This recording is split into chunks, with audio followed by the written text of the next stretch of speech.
வணக்கம் மக்களே, இன்றைக்கி நம்ம என்ன பார்க்க போகிறோம்னா தயிர் சாதம் தான் பார்க்க போகிறோம். தயிர் சாதத்துக்கு என்னென்னு கேட்டிங்கன்னா 200 கிராம் பச்சரிசியை நான் குழவா வடித்து வச்சுருக்கிறேன்.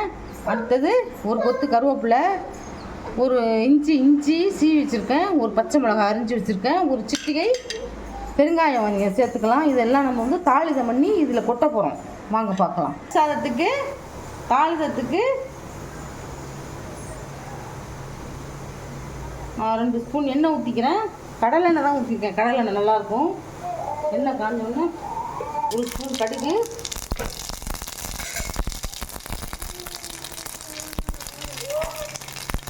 ஒரு கொத்து கருவேப்பிலை, சீ வச்ச இஞ்சி பச்சை மிளகாய் அதுவும் போட்டுக்கலாம். ஒரு சிட்டிகை பெருங்காயம் அது வைக்கலாம். அடுப்பு ஆஃப் பண்ணிவிட்டு எல்லாத்தையும் தயிர் சாப்பிடுறது.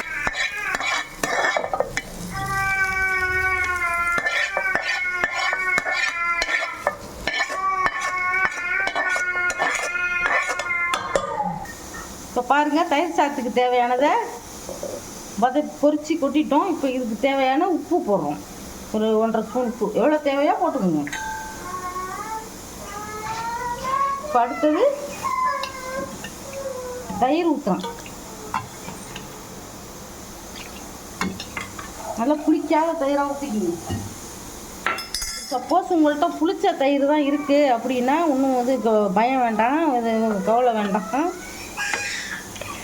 பால் புளிச்ச தயிராக இருந்துன்னு வச்சுங்க, பாதி பாதி தயிர் ஊற்றினா சூப்பராக இருக்கும்.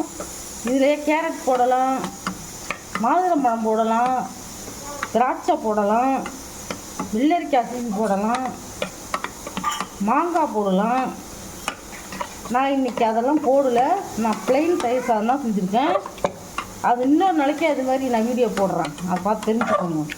இப்போ அந்த தயிர் சாதம் எப்படி இருக்குது, வெள்ளைன்னு ஒரு பால் மாதிரி இருக்கணும். குழந்தைங்களுக்குலாம் ஊற்றினீங்கன்னா அருமையாக சாப்பிடுவாங்க. இப்போ இந்த அளவில் தான் இருக்கணும் தயிர் சாதம். இப்போ தயிர் சாதம் ரெடி.